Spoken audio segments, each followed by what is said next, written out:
بلکہ حکم یہ ہے کہ جب 29 دن ہو جائیں تو پھر چاند دیکھو، اور اگر چاند نظر آ گیا تو ٹھیک، ورنہ 30 دن پورے کرو۔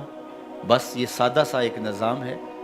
باقی وہ مبارک دن، وہ مبارک لمحے، وہ مبارک مہینے جن کے اندر اللہ تعالیٰ نے خاص برکتیں رکھی ہیں، تو ان سے برکتیں حاصل کرو۔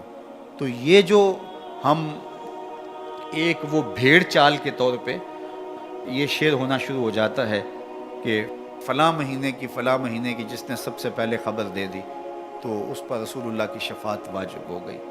تو یہ کتنی بدترین بات ہے کہ حضور کے نام وہ چیز منسوب کر دی جو میرے حضور نے فرمائی ہی نہیں۔ یہ بلکہ فرمایا کہ جس نے میرے اوپر جانتے بوجھتے جھوٹ گھڑا اور میری طرف جھوٹ کو منسوب کیا، وہ اپنا ٹھکانہ جہنم میں تلاش کرے۔ تو اس لیے یہ بات ذہن میں رکھیے گا کہ کبھی بھی جو ہے وہ حضور کے نام سے ایسی کوئی بات موجود نہیں، اور اس کو کبھی بھی شیئر نہ کیجیے گا۔